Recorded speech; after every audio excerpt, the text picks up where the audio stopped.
Hello అండి, అందరికీ నమస్కారం. Welcome to TS news digital. సాధారణంగా పిల్లల్లో అనేక సమస్యలు ఏర్పడుతూ ఉంటాయి. కొంతమంది పిల్లలకి పుట్టుకతోనే సమస్య ఏర్పడవచ్చు, మరికొంతమందికి పుట్టిన తర్వాత సమస్య ఏర్పడవచ్చు.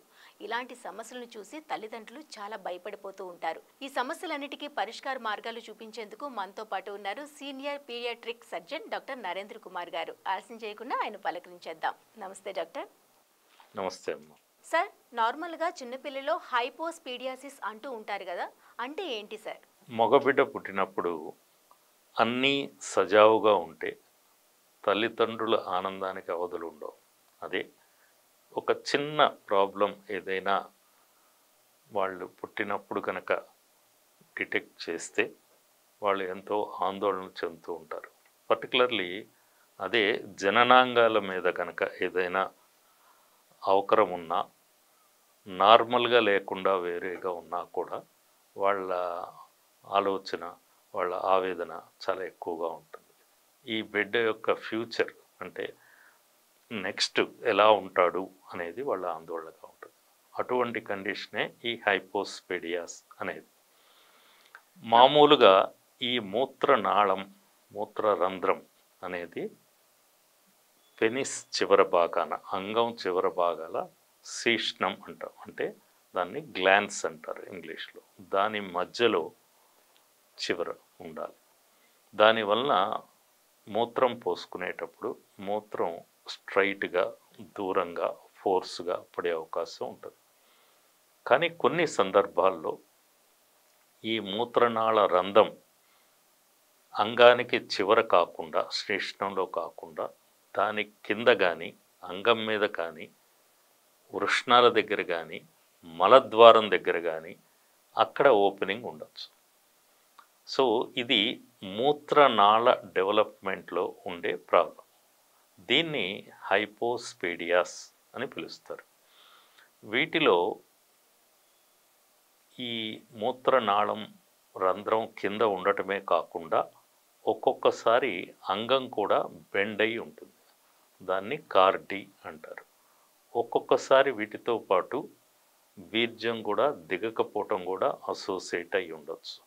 సో ఈ విధంగా జననాంగాల్లో మూత్రనాళం డిఫెక్ట్ వల్ల వచ్చేదాన్ని హైపోస్పీడియాస్ అని పిలుస్తాం. సార్, ఈ హైపోస్పీడియాసిస్ ఎంతమందిలో వస్తుంది? ఇందులో ఏమైనా రకాలు ఉంటాయా సార్? ఇది అరుదైన సమస్య అయితే కాదు. ప్రతి 200 పుట్టిన బిడ్డల్లో ఒకళ్ళకి హైపోస్పీడియాస్ ఉండే అవకాశం ఉంటుంది. ఇది అంత కామన్ పరీక్ష. కానీ తల్లిదండ్రులకి వీటి మీద అవగాహన లేక మా బిడ్డకే ఏదో ఎక్కడా జరగరానిది జరిగింది అన్నట్టు ఫీల్ అయి ఆందోళన చెందుతూ ఉంటారు. వీటిలో distal type, middle type, proximal type అని 3 రకాలుగా ఉంటాయి. డిస్టల్ టైప్ అంటే ఆ మూత్రనాళం చివరిదాకా డెవలప్ అయి ఆ ఉండే దానికి కొద్దిగా కింద ఓపెనింగ్ ఉంటుంది. అంటే శీష్ణం మీద ఓపెనింగ్ ఉండటం, లేకపోతే శీష్ణం కింద దాని ఓపెనింగ్ ఉండటం గ్లాన్యులర్ కరోనల్ అంటారు. ఈ 2 వెరైటీస్ని డిస్టల్ టైప్గా పిలుస్తారు. అట్లా కాకుండా, అంటే శీష్ణం మీద, గ్లాన్స్ మీద కాకుండా మూత్రనాళ రంధ్రం అంగం మీద ఉంటే అంటే distal penile, mid penile, proximal penile, వీటిని మిడ్ హైపోస్పీడియాసిస్గా పిలుస్తారు. అంగాన్ని ఈ బీర్జపు తిత్తి కలిసే చోట కానీ, బీర్జాల మధ్యలో కానీ, లేకపోతే మలద్వారం దగ్గర కానీ యూరిన్ వస్తూ ఉంటే, మూత్రనాళ రంధ్రం ఉంటే దాన్ని ప్రాక్సిమల్ టైప్గా పిలుస్తారు. అదృష్టం కొద్దీ 85% హైపోస్పీడియాస్లో డిస్టల్ టైప్, అంటే చివరిదాకా వచ్చి మూత్రనాళం చివరిలో ఆ డిఫెక్ట్ ఉండటం. 15% ఉన్న ఈ ప్రాక్సిమల్లో పర్టికులర్లీ ఆ టెస్టిస్ దగ్గర ఓపెన్ అవటం, మలద్వారం దగ్గర అనేది 100 కేసుల్లో 3 నుంచి 6 కేసులు, 3 to 6% మాత్రమే ప్రాక్సిమల్ ఉంటాయి. సార్, నార్మల్గా ఈ హైపోస్పీడియాసిస్కు కారణాలు ఏంటంటారు? ఈ హైపోస్పీడియాస్ అనేది డెవలప్ అవ్వటానికి ఇది ప్రధాన కారణం అని చెప్పటానికి లేదు. సైంటిఫిక్ ప్రూఫ్ అనేది ఉండదు. ఇది సాధారణంగా 6 వారాల వరకు బిడ్డ తల్లి గర్భంలో పిండం పెరిగేటప్పుడు మగ ఆడ అనేది తెలియదు. 6వ వారం నుంచి XY అయినప్పుడు మగబిడ్డగా డెవలప్మెంట్ స్టార్ట్ అవుతుంది. బిడ్డ పొత్తి కడుపులో ఈ బీర్జాలు అనేవి పొత్తి కడుపులో డెవలప్ అయి ఆ తర్వాత నెమ్మదిగా కిందకి దిగి 8 నుంచి 9 వారాల్లో ఆ బీర్జాల్లోకి రావటం.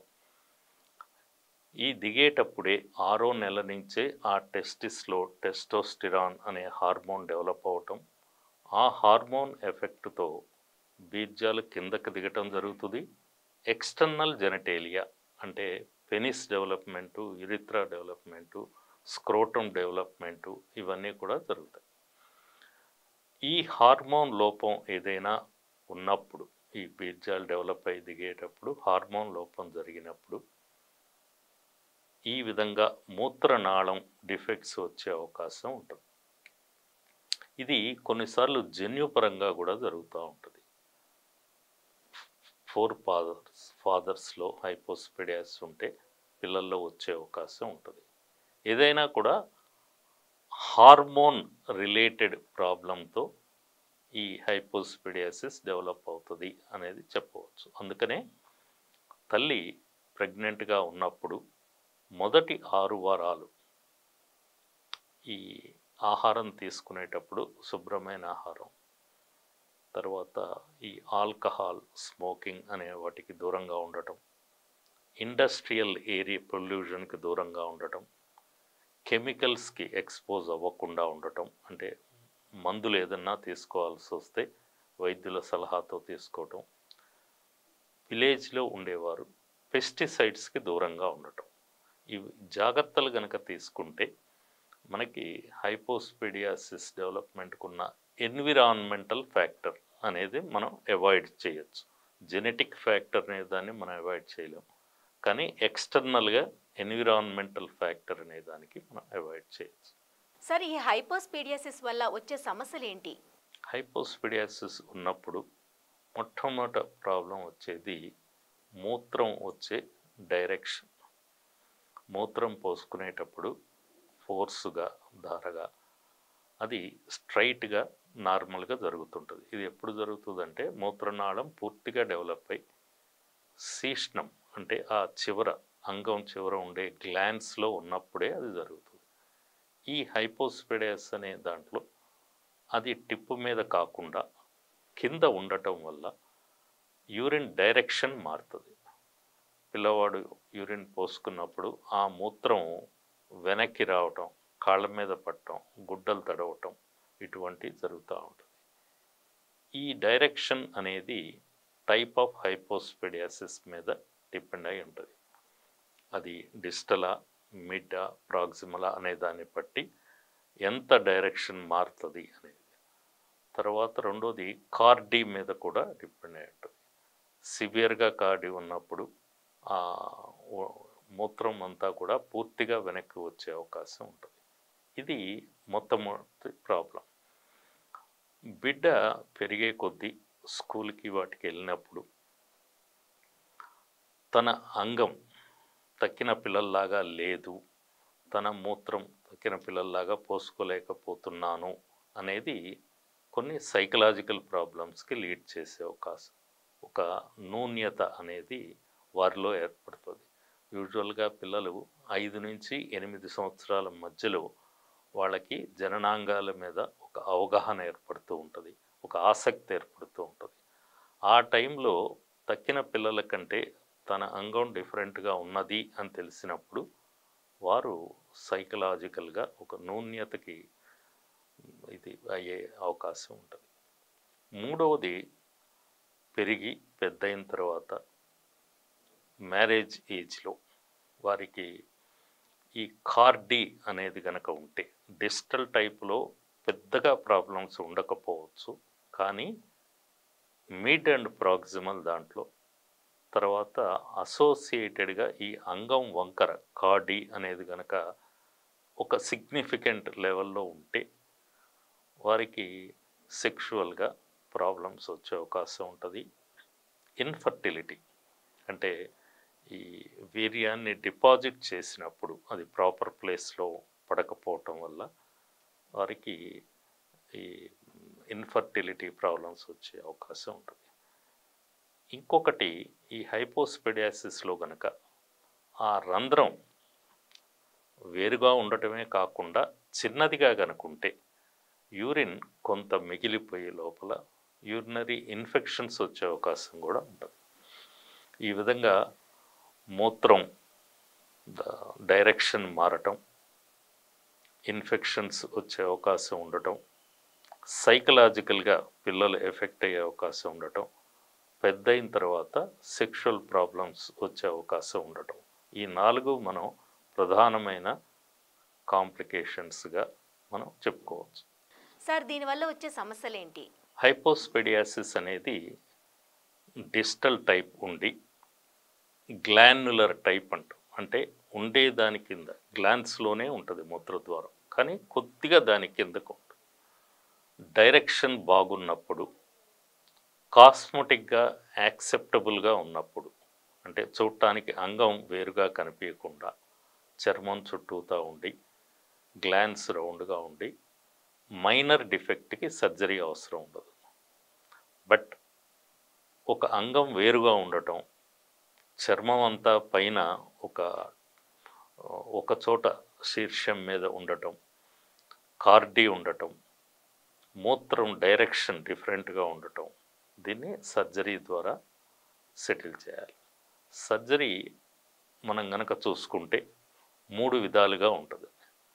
ఒకటి యురిథ్రల్ ట్యూబులరైజేషన్ అని, 2 యురిథ్రల్ ఆగ్మెంటేషన్ అని, 3 యురిథ్రల్ రిప్లేస్మెంట్ అని.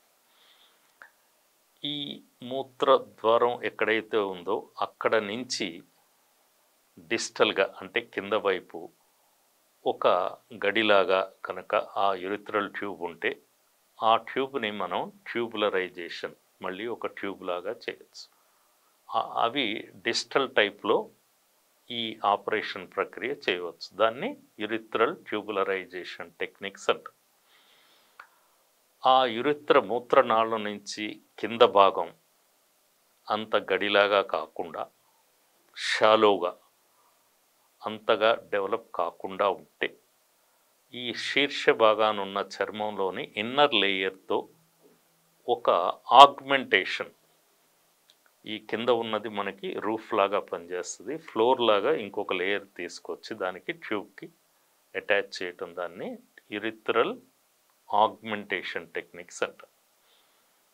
మనకి ప్రీవియస్గా సర్జరీస్ జరిగి అక్కడ చర్మం అవైలబిలిటీ లేకపోవటం, అటువంటి వాటిలో యురిథ్రల్ రిప్లేస్మెంట్ టెక్నిక్ అనేది చేయాల్సి ఉంటుంది. అందులో ఈ పెదం లోపల భాగం, కింద పెదం లోపల భాగంలో ఉండే పొరని లేకపోతే ఈ దవడ లోపల ఉండే పొరని కానీ ఉపయోగించి ఆ యురిథ్రా అనేది క్రియేట్ చేసి ట్యూబ్ లాగా చేయాల్సి ఉంటుంది.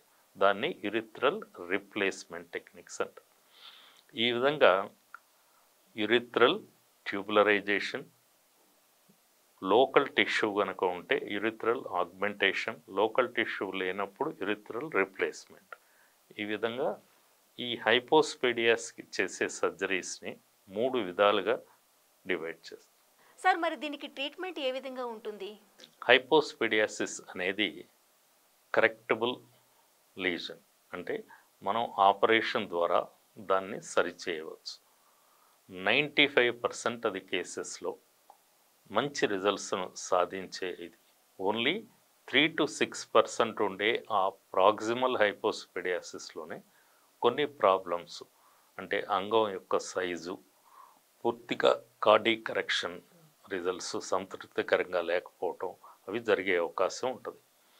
95% కేసుల్లో మంచి రిజల్ట్స్ని చూడవచ్చు ఈ హైపోస్పెడియాసిస్. కొన్ని కేసెస్లో ఈ హైపోస్పెడియాసిస్ కేసులో కాంప్లికేషన్స్ ఏవి ఉండవు అని చెప్పడానికి ఉండదు. మొట్టమొదటిది ఫిస్చులా ఫార్మేషన్, అంటే మనం చేసిన ట్యూబ్ అంతా హీల్ అయ్యి మూత్రం చివరి నుంచి వస్తూ మధ్యలో ఎక్కడన్నా ఒక డ్రాప్ రాలుతూ ఉంటే దాన్ని ఫిస్చులా అంటారు. సో ఆ ఫిస్చులా అనేది మరొక సర్జరీతో ఆ చిన్న రంధ్రాన్ని క్లోజ్ చేయవలసి ఉంటుంది. 2 యురిథ్రల్ స్టినోసిస్, అంటే ఆల్రెడీ చేసిన ట్యూబ్ ఏదన్నా ఇన్ఫెక్షన్ రావటం వల్ల కానీ, అక్కడ టైట్గా క్లోజర్ ఉండటం వల్ల కానీ, ఆ చేసిన మూత్రనాళం ట్యూబు నేరో అవటం, అంటే సన్నదిగా అయిపోవటం జరుగుతుంది. దాన్ని స్టినోసిస్ అంటారు. ఈ విధంగా హైపోస్పెడియాసిస్ సర్జరీలో కాంప్లికేషన్స్ అనేవి కూడా ఉంటాయి. కానీ చాలా సందర్భాల్లో ఈ కాంప్లికేషన్స్ కూడా రెండవ సర్జరీతో మనం కరెక్ట్ చేసుకుని ముందుకెళ్ళచ్చు. సార్, మరి ఈ ట్రీట్మెంట్ అయిన తర్వాత రిజల్ట్ ఎలా ఉంటుంది? అలానే కాంప్లికేషన్స్ ఏమైనా ఉంటాయా? ఈ హైపోస్పెడియాసిస్ ఎవరైనా పిల్లల్లో డెవలప్ అయినప్పుడు తల్లిదండ్రులు ఆందోళన చెందవలసిన అవసరం లేదు. ఇది ఏదో ఎవ్వరికీ జరగంది, తన బిడ్డకే జరిగింది అన్న అపోహ కూడా అవసరం లేదు. హైపోస్పెడియాసిస్ అనేది ఒక కామన్గా వచ్చే కంజెనిటల్ అనామలీ, జన్మతో వచ్చే జననాంగాల మీద వచ్చే ఒక అవకరం. ఇది 1 in 200, ప్రతి 200 డెలివరీస్కి ఒక బిడ్డకి హైపోస్పెడియాసిస్తో పుట్టే అవకాశం ఉంటుంది. రెండవది, ఈ హైపోస్పెడియాసిస్కి ఆపరేషన్ అనేది సంవత్సరం నుంచి సంవత్సరంన్నర ఆ టైంలో స్టార్ట్ చేస్తాం. అది ఒక స్టేజ్లో కానీ 2 స్టేజ్లో కానీ. ఒక స్టేజ్లో అయితే 18 months కల్లా అయిపోతుంది, 2 స్టేజ్ల్లో అయితే 24 months కల్లా. మొదటి స్టేజ్కి రెండో స్టేజ్కి 6 months. సో మెయిన్ కాన్సెప్ట్, వాళ్ళు స్కూల్కి వెళ్ళేటప్పటికి వాళ్ళ ఎక్స్టర్నల్ జెనటేలియా, జననాంగాలు అందరి పిల్లల వలె ఉండాలి, లేకపోతే సైకలాజికల్ ప్రాబ్లమ్స్ డెవలప్ అవుతాయి. అందువల్ల మన కాన్సెప్ట్, ఈ కరెక్షన్స్ అన్నీ కూడా వాళ్ళని స్కూల్లో వేసే ముందు కరెక్ట్ అయిపోవాలి. ఇంకొక ముఖ్యమైన విషయం ఏంటంటే, ఏ బిడ్డైనా హైపోస్పెడియాస్తో పుట్టినప్పుడు సర్కంసిషన్, సుంతి అనేది చేయకూడదు. ఎందుకంటే ఆ చర్మాన్ని ఈ హైపోస్పెడియాసిస్ రిపేర్లో ఉపయోగిస్తాం కాబట్టి, సుంతి చేసిన పిల్లల్లో హైపోస్పెడియాస్ కరెక్షన్ ప్రాబ్లం అవుతుంది. అందుకని హైపోస్పెడియాస్ చిల్డ్రన్కి హైపోస్పెడియాస్ కరెక్షన్ అయిందాక సుంతి అనేది చేయకూడదు. Thank you so much sir. Me valuable టైంని మాతో స్పెండ్ చేసి ఇన్ని విశేషాలు దీని గురించి వివరించినందుకు ధన్యవాదాలు సార్. నమస్తే.